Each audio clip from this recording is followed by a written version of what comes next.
What's up, gang? Hope you're doing well. I just got done working out, so I look a hot mess, so I don't want to hear anything. But today we got a video from one of my good friends sent this to me. Good friends of the show anyways, Alex Engel over at Pass First Podcast. Yeah, this is a video that I watched shorts of it. Like I saw clips of it. And he sent me the full segment. So I'd like to watch the full segment with you guys, but it's basically Jay Williams calls out American basketball going soft. So it's Stephen A. Smith, I think Kendrick Perkins, all the elite basketball minds. But this is a really good segment, really good point, and it's a lot of stuff we cover over on this channel. So let's give it a watch. And yeah, you guys let me know what you think. I'm going to keep it rolling here. It was Shai's night. He received his most valuable trophy in front of a raucous crowd of Thunder fans, and he continued to look like the MVP, making easy work of Minnesota. SJ, of course, is from Toronto, adding to a list of international MVPs. Gentlemen, listen to this. Yeah, that's wild. So it's from 2018 to 2025. It's been 1, 2, 3, 4, 5, 6, 7. Well, I mean, it's only been, what, five players. But the last 7 MVPs are international. Again, it's not a coincidence, basically. Yes. Like, this is the 7th straight season a player born outside of the United States has won the MVP. Over that stretch, Nikola Jokic has won 3 MVP awards. Giannis has won 2. Jay, well, I find this subject very interesting. To you, does this say more about American-born players or the international players? So I never asked for a single shot, but I'm going to ask for one right now because I feel like on this set, I'm the young Thundercat, okay? So I take that with a grain of salt before I say what I say. Spit it out. The run of international players just doesn't speak about how great international talent is. I think it speaks more about how comfortable and complacent American players have become. This is a clip I saw. Think about that for a second. Think about AAU basketball. Think about all the things that we prioritize. Highlights, mixtapes, IG reels. We much rather show people all the trick shots than actually put the time in the gym.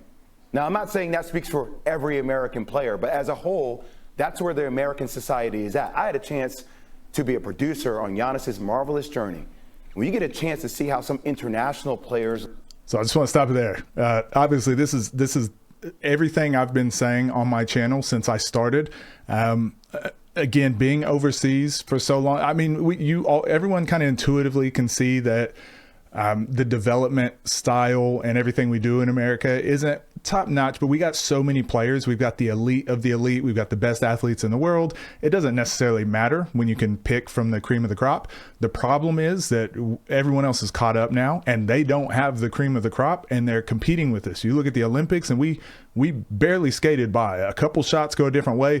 We could have had a silver medal. We could have had a bronze medal. We almost lost to South Sudan. Like, the rest of the world is caught up. Now imagine they had our athletes, imagine they had our players, like we wouldn't stand a chance. So we can either keep crossing our fingers and hoping that the elite athletes just get it done, or wouldn't it be great to have the elite, best of the best, cream of the crop, best players available and have the best development? So this has been my biggest issue, and mainly because this era that we're in with social media, the political atmosphere, just everything is so sensationalized. Everything is so on demand and like quick fix and get rich quick. Everything is just so focused on the highlights and just the best of the best plays that the fundamentals, everything underneath, the development, the foundation, all of it is just being kind of ignored and being overlooked.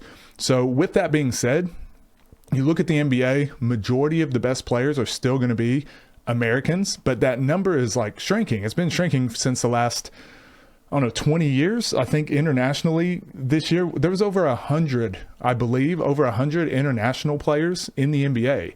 There's only 400 or 500 or so jobs in the NBA.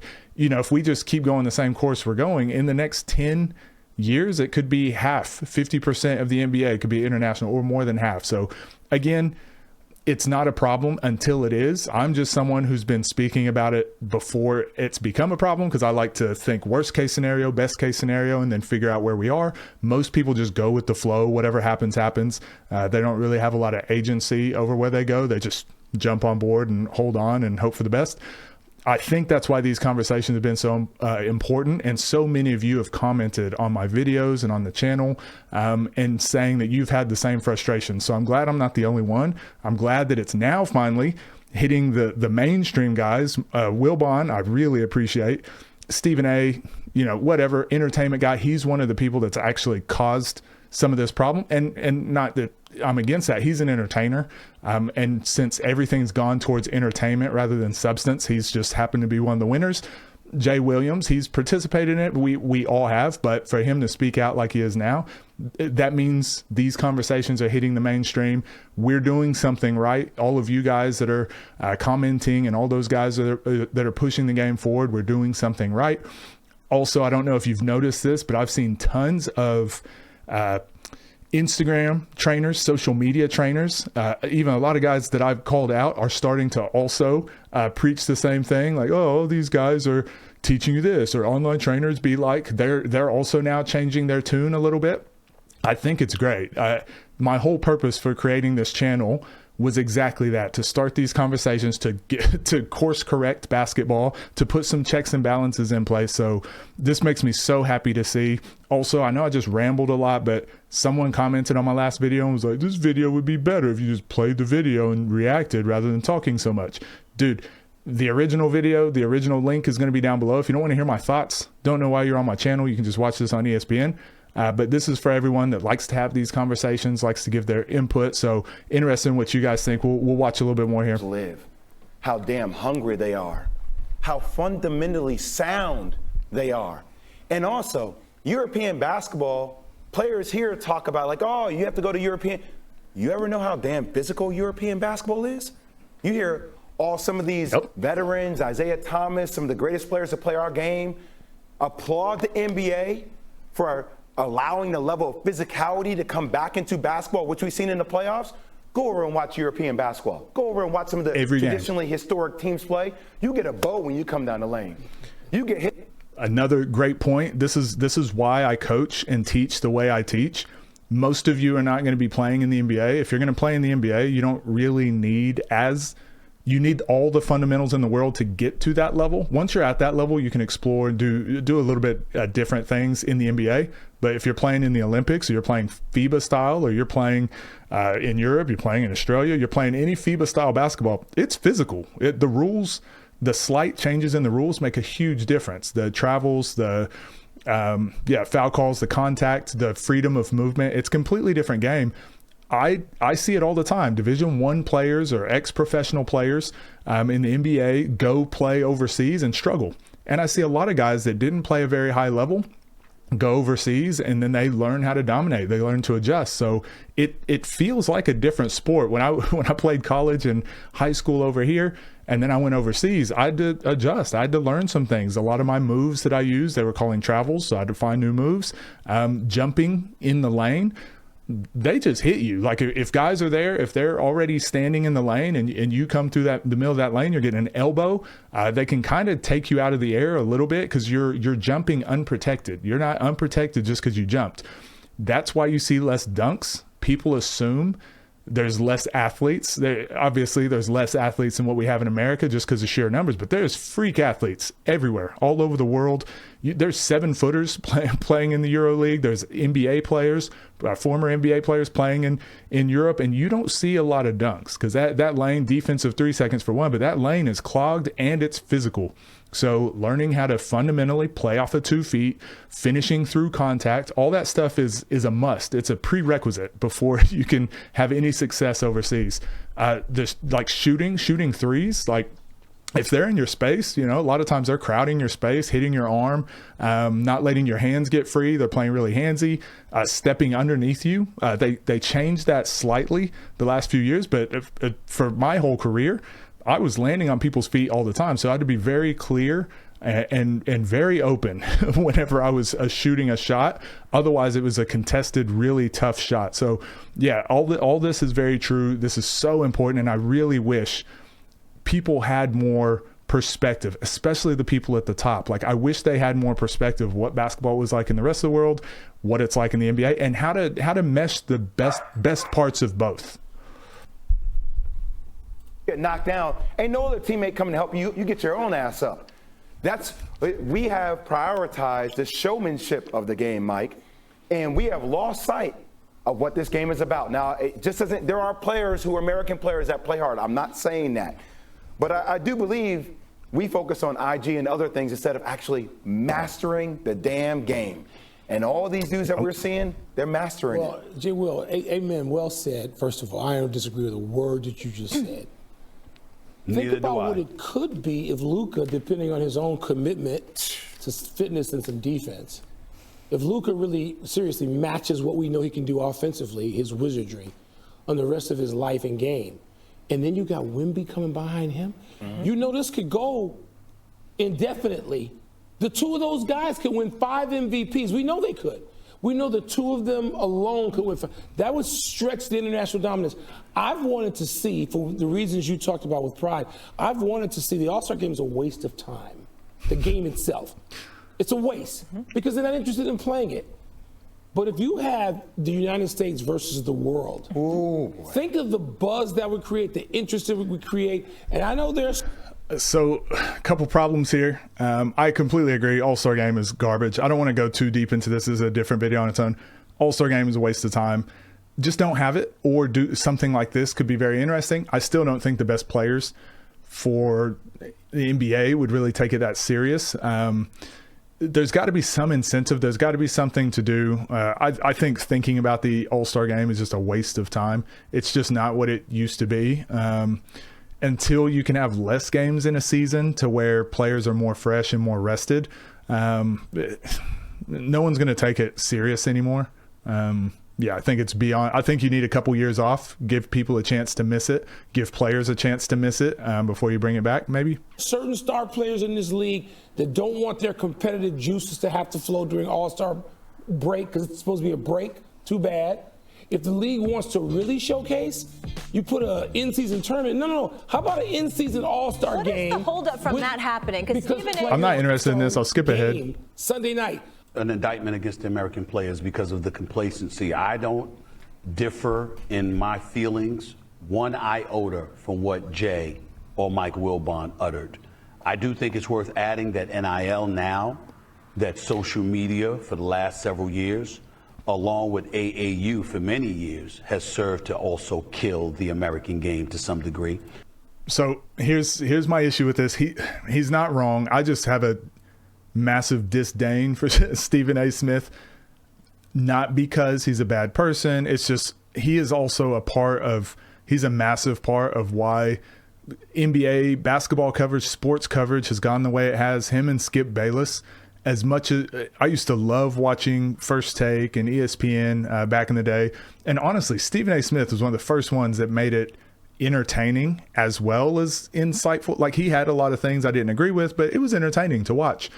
The problem is people tuned in to those shows, so they saw the views. So then it was like, oh, we got to manufacture that outrage. Oh, people like when you argue about LeBron and Michael Jordan. Let's just do that every day.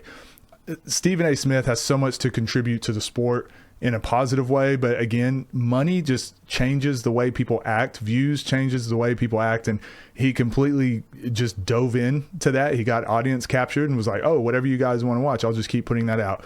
That's the biggest problem with the time that we're in. I think Mike Wilbon above me. I think he's awesome. He's still one of my favorites.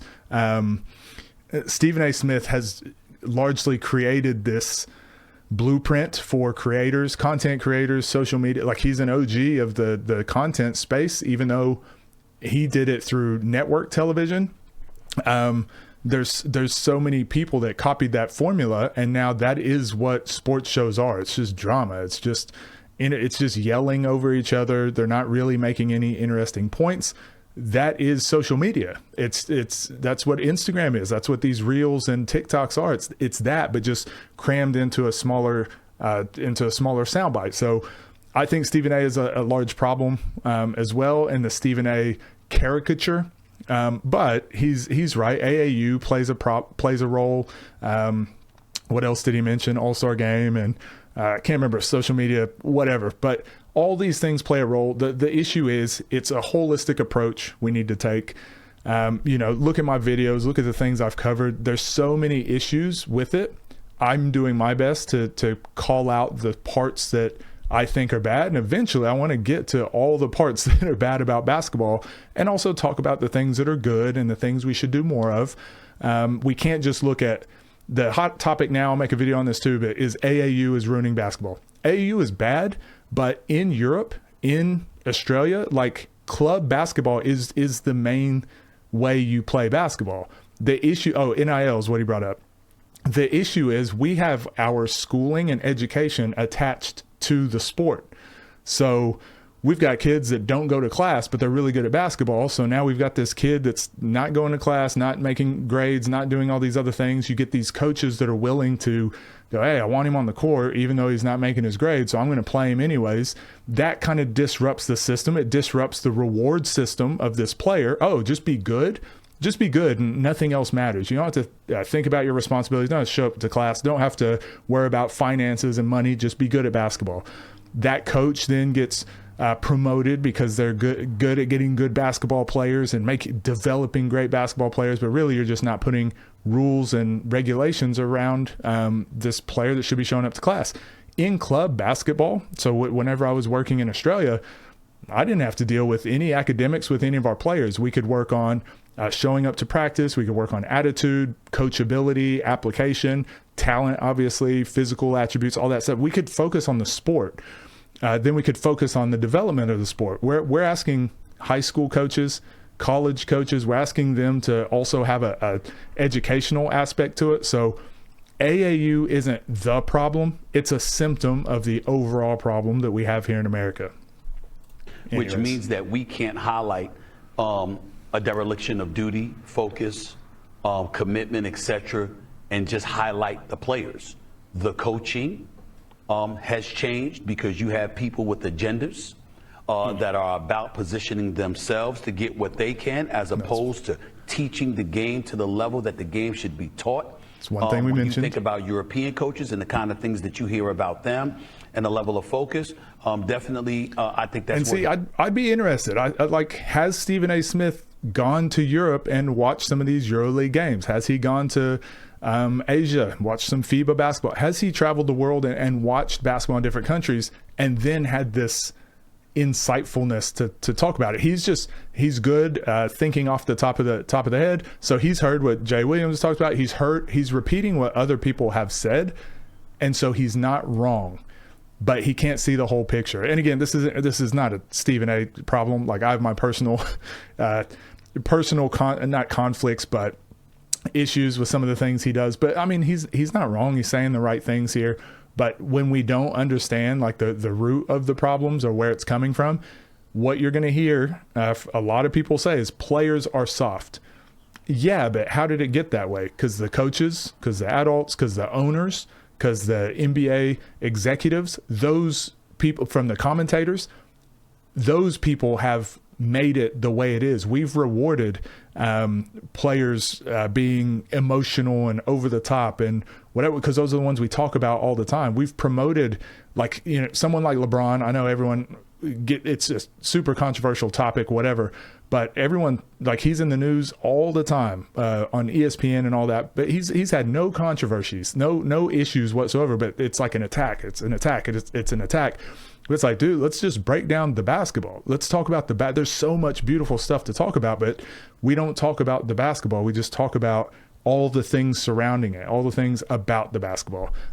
This video is already going to be pretty long, so I kind of said everything I want to say. If you guys want to watch the whole video, I'll link it down below, and I'm very interested in what your thoughts are. I'm going to watch the rest of this on my own. I just don't want you guys to have to sit here and see all of this. If you guys want me to watch the full segments of these videos, also let me know that. Like if the length doesn't matter or anything. We're just in an age where if I put out a 30-minute video, people turn their brains off. So I'm trying to keep them 10, 15 minutes if I can. Basically set everything I need to. But yeah, send through your videos. Let me know what your thoughts are down below. And yeah, you guys take care, and I'll see you in the next one.